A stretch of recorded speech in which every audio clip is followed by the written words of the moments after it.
ಶ್ರೀ ಪರಮಾತ್ಮನೇ ನಮಃ. ಶ್ರೀಮದ್ಭಗವದ್ಗೀತಾ ಅಥ ತ್ರಯೋದಶೋऽಧ್ಯಾಯಃ. ಕ್ಷೇತ್ರಕ್ಷೇತ್ರಜ್ಞವಿಭಾಗಯೋಗಃ.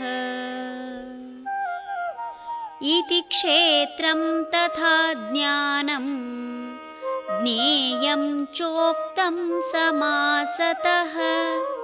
ಮದ್ಭಕ್ತ ಏತದ್ವಿಜ್ಞಾಯ ಮದ್ಭಾವಾಯೋಪಪದ್ಯತೆ. ಹೀಗೆ ಕ್ಷೇತ್ರವನ್ನು, ಜ್ಞಾನವನ್ನು ಮತ್ತು ಜ್ಞೇಯವನ್ನು ಸಂಕ್ಷಿಪ್ತವಾಗಿ ಹೇಳಿದ್ದಾಯಿತು. ನನ್ನ ಭಕ್ತನಾದವನು ಇದನ್ನು ಅರಿತುಕೊಂಡು ನನ್ನ ಸ್ವರೂಪವನ್ನು ಪಡೆಯಲು ಯೋಗ್ಯನಾಗುತ್ತಾನೆ. ಇದುವರೆಗೂ ಕ್ಷೇತ್ರಜ್ಞ ಅಥವಾ ಜ್ಞೇಯವನ್ನು ವಿಸ್ತಾರವಾಗಿ ಹೇಳಿದ ಭಗವಂತ ಇದರ ಅರಿವಿನಿಂದ ಆಗುವ ಪ್ರಯೋಜನ ಹೇಳುತ್ತಿದ್ದಾನೆ. ಮನುಷ್ಯ ಈ ಪ್ರಪಂಚಕ್ಕೆ ಬರುವುದೇ ಋಣಾತ್ಮಕ ಅಂಶ ಮತ್ತು ಮೋಹ ಕಳೆದುಕೊಂಡು ಶುದ್ಧನಾಗಿ ಭಗವಂತನನ್ನೇ ಸೇರಲು. ಭಗವಂತನನ್ನು ಸೇರಲು ಅಥವಾ ಅವನ ಕೃಪೆಗೆ ಪಾತ್ರರಾಗಲು ಸುಲಭೋಪಾಯ ಹೇಳುವ ಮೂಲಕ ಎಲ್ಲರೂ ಆನಂದದ ಜೀವನ ನಡೆಸಲು ಮಾರ್ಗದರ್ಶನ ಮಾಡುತ್ತಿದ್ದಾನೆ.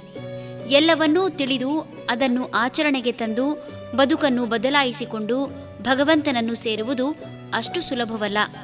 ಈ ಜನ್ಮದಲ್ಲಿ ಭಗವದ್ಗೀತೆ ಎಂಬ ಪುಸ್ತಕ ತೆರೆದು ಓದಲು ಸಾಧ್ಯವಾದರೆ ಅದೇ ದೊಡ್ಡ ಪುಣ್ಯ.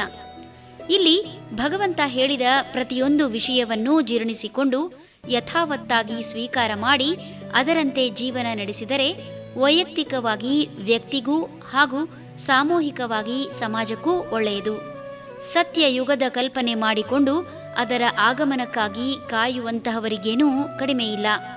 ಇರುವ ಯುಗದಲ್ಲೇ ಸತ್ಯವಂತಹವರಾಗಿ ಬಾಳಿ ಆಹಾರ ವಿಹಾರ ವ್ಯವಹಾರದಲ್ಲಿ ಸತ್ಯವನ್ನು ಆಚರಿಸಿ ಇರುವ ಯುಗವನ್ನೇ ಸತ್ಯಯುಗವನ್ನಾಗಿ ಮಾಡಿಕೊಂಡು ಭಗವಂತನನ್ನು ಸೇರಲು ಕ್ಷೇತ್ರಜ್ಞ ಹಾಗೂ ಜ್ಞೇಯ ತಿಳಿಯುವುದು ಬಹಳ ಉಪಯುಕ್ತ.